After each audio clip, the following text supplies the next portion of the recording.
Itu kelemahan kita lah. Baik. Jadi makna ilmu ni, ada masa dan ketika orang jahil ni, bila dia bercakap ikut dan, ada yang boleh menjejaskan akidah.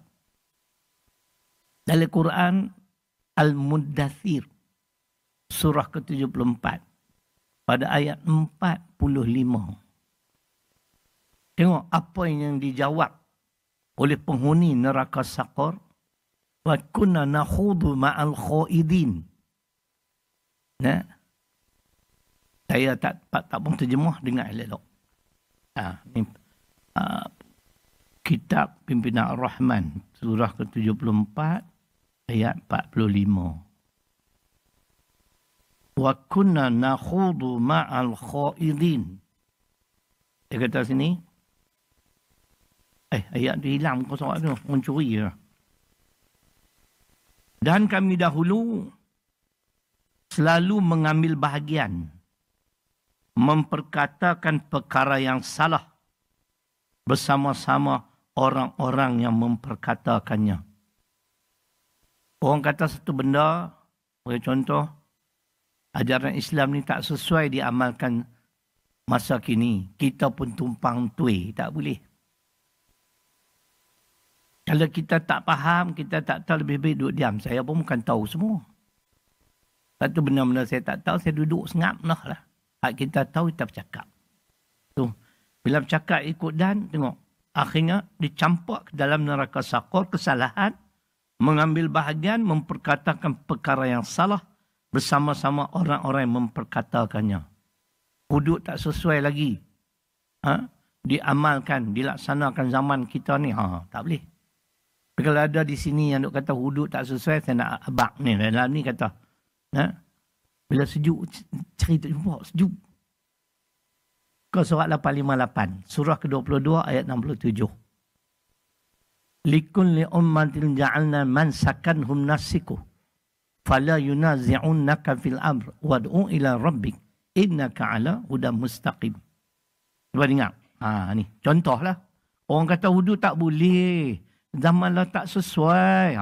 Kita pun tumpang tu kata tak sesuai. Cuba dengar ayat ni. Cuba dengar makna dan cuba dengar dia punya tafsiran. Betulkah dakwaan kita? Kita celupak mulut, capui mulut kata tak sesuai. Ayat.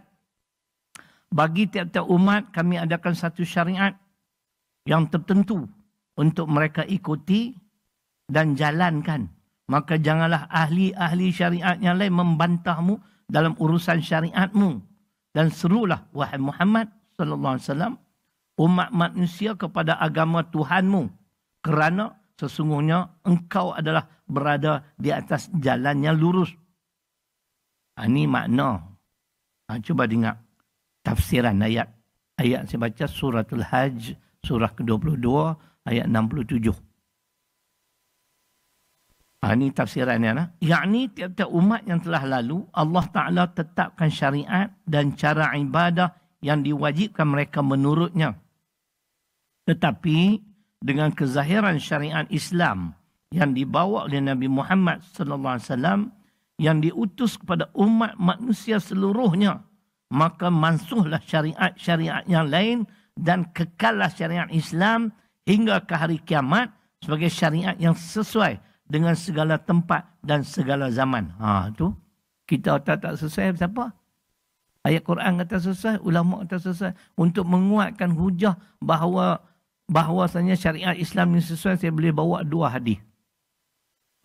Pertama, hadis ke-14 yang saya nak baca ni, jilid pertama Mustika Hadis Keluaran Jabatan Perdana Menteri, di mana Nabi sallallahu alaihi wasallam menyatakan, Juk tisat dia kena relax no.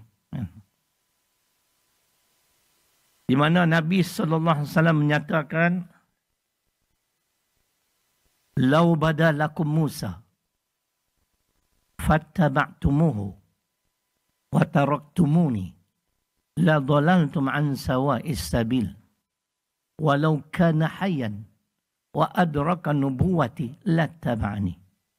Hadis ini Nabi sallallahu alaihi wasallam kaitkan dengan Nabi Musa. Dia pun ada kitab Taurat. Tapi Nabi kata apa? Kalaulah dengan tidak semena-mena dan bahasa nak pergi mudah faham. Nabi Musa muncul di kalangan kamu. Dia ulul azmi. Ya? Ranking nombor 4 lah kalau ikut. Lalu kamu ikut dia. Kamu tinggalkan aku. Nescaya kamu sesat dari jalan yang lurus.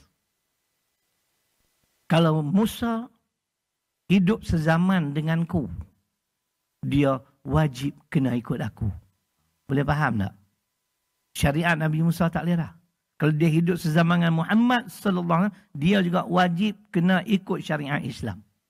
Tiba-tiba kita dah menjadi umat Muhammad, kata tak sesuai pula.